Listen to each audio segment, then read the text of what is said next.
Afrexim Bank launches the African Trade Report 2023.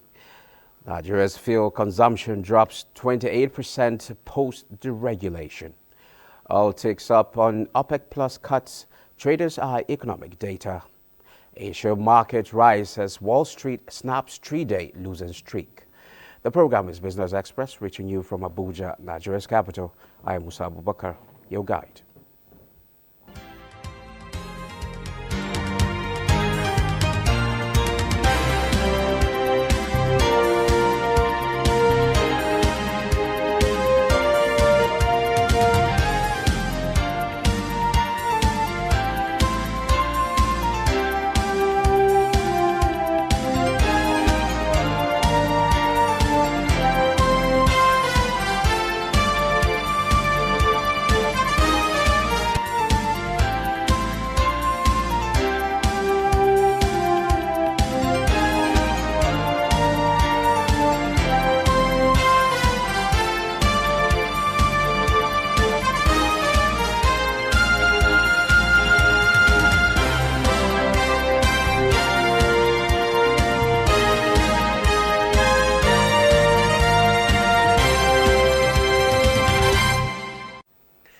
It's good to have you join us. Let's begin with the program by informing you that President Bola Tinubu is back in the country after a 2-day visit to Guinea-Bissau for the 63rd Ordinary Session of ECOWAS, Authority of Heads of State and Government. Since he took the saddle as the president on May 29, the summit is his first international engagement on the African continent, apart from reflecting the level of trust reposed in him by leadership of other member states.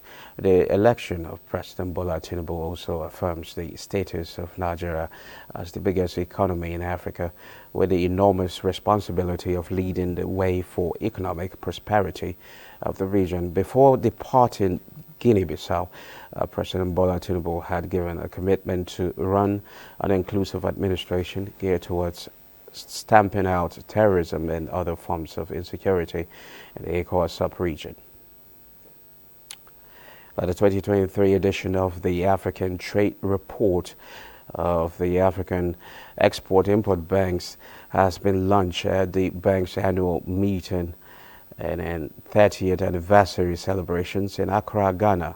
Launching the report, President and Chairman of the Board of Directors of Afrexim Bank said Africa showed growth resilience amid a synchronized global deceleration under the confluence of overlapping crises, including lingering effects of the COVID-19 pandemic, record high inflation, heightening geopolitical tensions, and intensification of trade wars. He noted that amid these global headwinds, Africa remained on a growth trajectory, with its GDP growth increasing by 3.9% and its merchandise trade expanding by 20.9% in 2022, above the world's average of 12%. To shed more light on the issues around latest African Export-Import Bank's 2023 edition of the African Trade Report launched at the bank's annual meeting vis-a-vis what Nigerian President Bola Tinubu, elected as chairman of the Economic Community of West Africa States, Authority of Heads of States and Government, would or should do to foster economic growth in West Africa and Africa at large through AFCTA.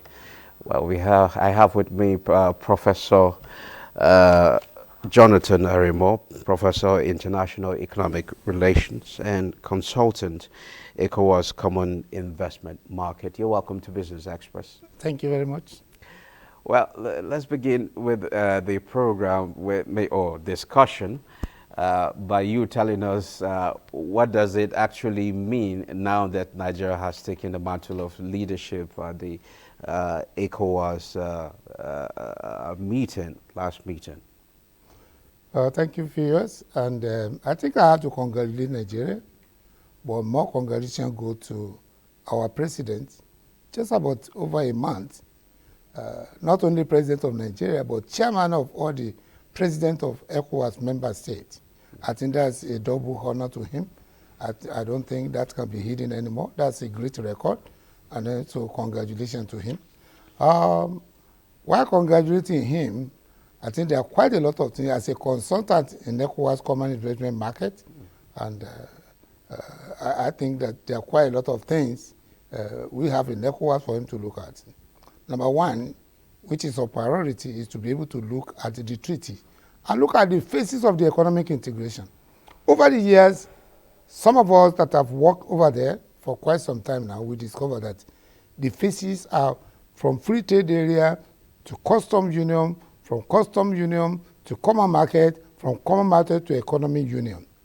And each of those phases, there are program of activity. You don't take program of economic union, which is the last phase, and put it in free trade area. It will work. So there is a way of ensuring there is a sequence in terms of the economic integration in line with the founding fathers as they put it under the treaty. I think Nigeria, as a major player in founding ECOWAS, the president should go back to the drawing board to make sure that they realign the sequencing of the phases of integration appropriately. We are now in the second phase of the integration, which is the custom union, in which we have a common external tariff. And it is with the common external tariff, we enter African continental free trade area. But taking a program of economic union, which is the last phase where we have single currency, and starting even in this second phase of economic integration is not good. So I welcome President Bola Ahmed Tinubu to that wonderful position. But at the same time, this is an opportunity for Nigeria, an important founding father of ECOWAS, to be able to look at the activities of ECOWAS Commission and make sure they realign it with the treaty so that their sequence of activity from free trade area to custom union to common market, and then common to economic union are duly followed. And the program of activity of ECOWAS Commission, which is the executive arm of the ECOWAS countries, should be followed in line with those sequences, so that there is no forcing of any convergence criteria. And particularly, and I say particularly, apart from saying that he wanted to look at terrorism, something of very utmost importance to me is the fact that our regional economic community court of justice needs to be energized so that they can take care of possibility of economic integration problems appropriately. I've not seen the court of justice actually adjudicating economic integration cases. There are quite a lot of them, but they have not been doing it. They look at human rights. They are set up for economic integration cases. About 2 weeks ago, I was in Kenya, and I was in East African Economic Community. And I have to praise the East African Court of Justice for taking a decision that even Kenya cannot actually engage in things that violate the common position under the East African Community Treaty. This is the kind of a thing. So we are entering African Continental Free Trade Area. We expect a lot of overlapping of jurisdiction and things that will lead to certain adjudication. So our court of justice should be prepared to be able to answer those questions. Okay. Also, there are many others, but this is paramount in my mind. Okay. When you look at the present administration, they tick a lot of boxes. Is it something that we're expecting to see once now that the president has taken over the matter of leadership? Yeah, this is what we are expected that we need to see. Why? Because as we enter into African Continental Free Trade Area, just as I said, we expect a lot of things to happen. A particular country actually going into things that is totally not in line with the framework agreement of African Continental Free Trade Area. Okay, Professor, yes. If I may comment, what do you think is delaying trade under the African Continental Free Trade Area? You, of course, mentioned that you are in phase 2, yeah. But what are those things that actually are delaying trade under the African Continental Free Trade Area? Thank you. We are on phase 2 of ECOWAS, which is a customs union. But under African Continental Free Trade Area is phase 1 of economic integration. And this question was asked. They asked me in Kenya about 2 weeks ago, what is delaying African Continental Free Trade Area? There is no delay. It is not easy to integrate 8 regional economic community treaties. So there must be a way of making sure that each of the regional economic integration, ECOWAS, SADC, COMESA, EAC, I got all of them. They are actually positioned to be able to be ready for the integration. And I think each of these regions are putting up a program that will integrate them very well so that they can enter. Because remember, African Continental Free Trade Area is going to build on the block already existing among the regional economic community. So if the regional economic community are not well shaped very well, and then you now force them together, we are going to have problems. So to me, I see that each region actually making sure that they tidy up what they need to tidy up, that the protocol are understood, that there is enough sensitization, that the members that will participate in the free trade area are equally competent to know what they need to do. This is what is happening everywhere. Even in Nigeria. Talking about Nigeria, what are the specific issues with Nigeria? Thank you very much. Well, to be able to participate under a continental free trade area like AFCTA, obviously, infrastructure is key. Infrastructure is key. You know, that has been the problem when some of us were arguing that we need to enter this treaty along with other African countries, and they said about our infrastructure is a problem. I said, are we going to invite India to come and do the infrastructure for us? The answer is no. Infrastructure is key. And secondly, we have to prepare the people ready. Look, let me say this. The first initiation of how to be able to demonstrate we have started African Continental is the Target Trade Initiative, in which 7 countries were involved. Nigeria wasn't there. And the current Secretary General of Nigerian African Continental Free Trade Area was not happy that I'm talking of Olusegun Awolowo. He has put it on himself to be able to make sure that in the next round Nigeria is there, in the Guided Trade Initiative of African Continental Free Trade Area. And he do everything possible to make sure we are there. But at the same time, we need to warn ourselves. We need to tidy up the legal lacuna in the economy. If we have not fully domesticated, that is point number 1. Because for me, Article 12 of Nigerian Constitution number 1 says that any treaty, no matter how good it is, if it's not domesticated, it cannot actually be implemented in Nigeria. And unless we make sure we actually tidy that one up, I don't think it's good. This cannot take us 1 week to get done. Okay. Okay, what time frame are we looking at, possibly? For which one? For the what you just mentioned now. Yeah, the Guided Trade Initiative, it depends on the leader of the African Continental Free Trade Area Secretary in Secretariat in Accra. And very soon, some people will be leaving Nigeria. They'll be leaving other African countries for the first training of how the thing will be done, so that they'll come back to be able to let us know how they have to be done. By the position I see it as the alternate chair in the NASIMA for African Continental Free Trade Area, we have already appointed the people that will go for us, and I've been told by the Director General of Manufacturing Association of Nigeria that he has selected his own people. So Nigeria has been prepared under the leadership of the Secretary General of African Continental Free Trade Area of Nigeria. I'm talking of Olusegun Awolowo. Okay. Well, there's this issue of single currency. There's been continued efforts towards realizing a single currency for ECOWAS. Where are we on that? Thank you for that question. Please, if people can actually listen to me initially, I said something very important. Economic integration, right from Jacob Wiener's theory of custom union of 1950, they are explained in 4 phases. Phase 1, free trade area, in which member states agree not to charge themselves any import duty. Phase 2 is when the import duty charge among member states are commonized under common external tariff. Phase 3 is a common market in which the policy that is in charge of trade, they are harmonized. Phase 4 is economic union, in which we have a single currency. Single currency is the last phase of economic integration. I mean, look at it. Since we are in phase 1, we have been talking of a single currency. When some of us landed in ECOWAS in 2008 as a consultant, I told my professor, the commissioner in charge of microeconomics, I said, Professor Bamba, I said, please, we can't go into single currency now. He said, no, that's what the head of state wants. Yes, what somebody wants may not be the need, and what somebody wanted may not, and is not prepared for it, it can't happen. He said, what do I mean? I said, we are just on phase 1. We are not even in phase 2. We enter phase 2 on the 1st of January 2015. That's custom union. We can't be going saying that we want single currency in phase 1.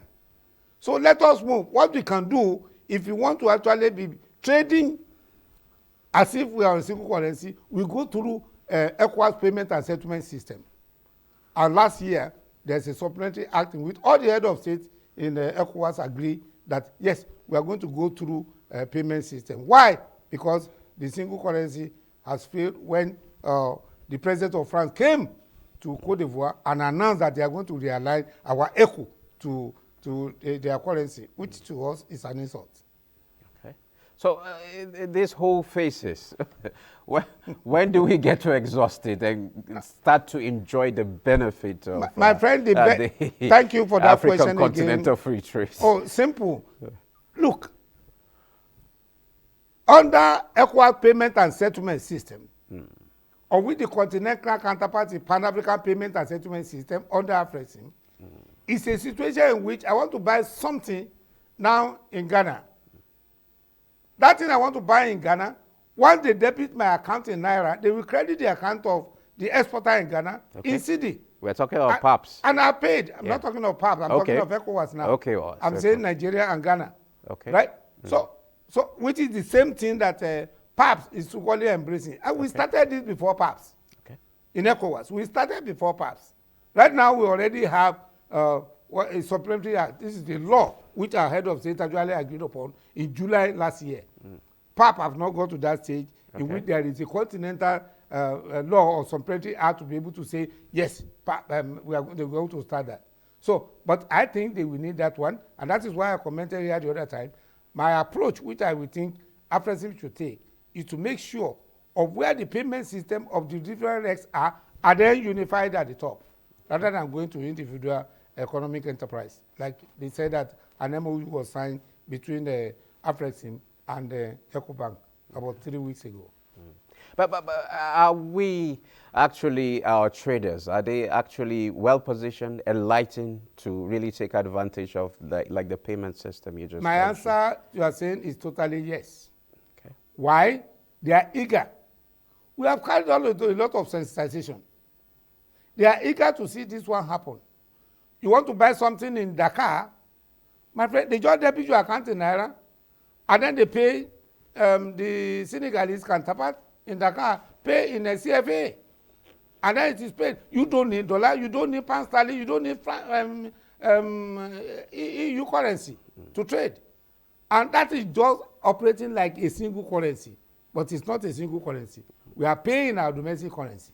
So it is possible. Our traders have been aware of it. They are waiting for the effective take-off of it. And I believe strongly that in the next meeting, possibly next month, of the Central Bank of West Africa, under a payment system, they are going to finalize the arrangement. And World Bank is collaborating with the ECOWAS Commission to get this thing done as well.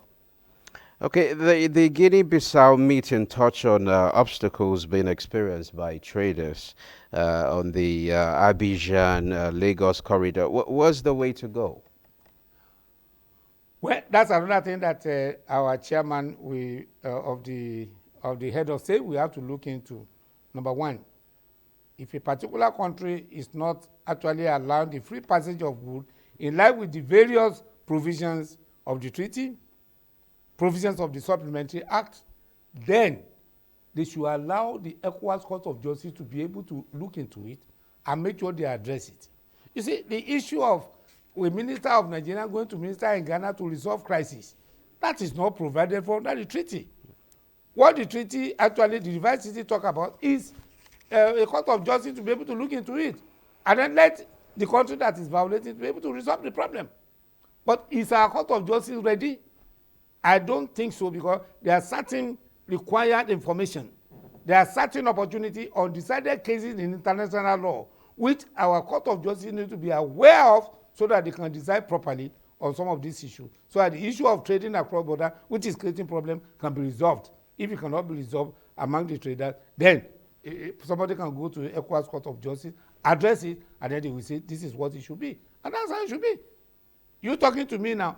If you offend me, and I tell you, I don't like this, and you continue, I go to the court, and then they finish the matter. But we have a court of justice for economic integration. It is not human rights that is their attention, it is economic integration cases. When people cannot cross border easily, when a particular provision of the treaty and supplementary has been violated by one member state or a member state official, or when different levies are put on products that will move from one country to another. These are the issues that have to be addressed. Okay. Thank you very much, Professor Jonathan Aremu. Professor, International Economic Relations and consultant, ECOWAS Common Investment Market. Thank you. Of Covenant University. Thank you very much. Thank you. Now moving on, gold steady as traders await U.S. inflation data. Palladium slides. Let's see how commodities are trading around the world.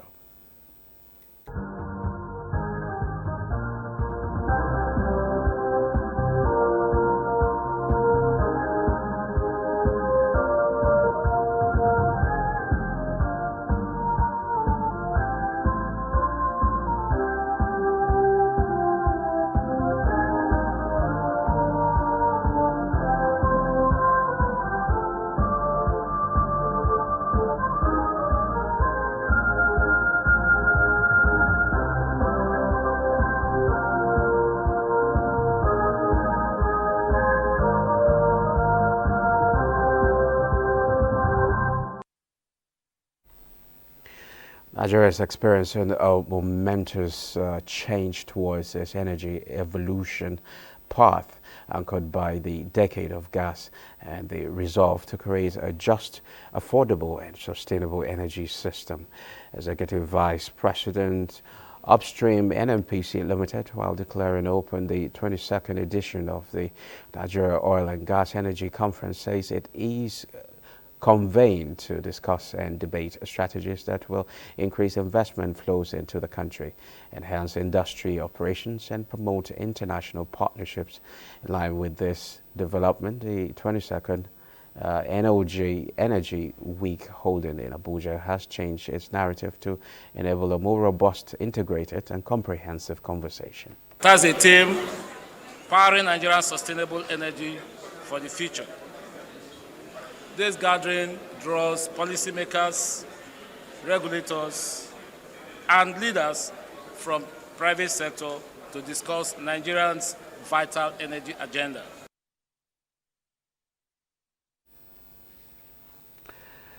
And now to capital market. The equities market closed midweek session in positive territory as investors gained 851.2 billion naira. The all-share index climbed 2.84% at 64,603.69 basis points. A total turnover of 1.8 billion securities value at 22.03 billion naira were traded in 14,584 deals. Equity capitalization advanced to 33.17 trillion naira. The financial services industry dominated activity chart with FBN Holdings, Universal Insurance PLC, and Sterling Financial Holding Company PLC. Well, that's it on the program. This is where we end this edition of Business Express. We value your feedback, so keep the comments, observations, and suggestions coming. Be informed that all previous episodes are available on YouTube on the NTA's channel.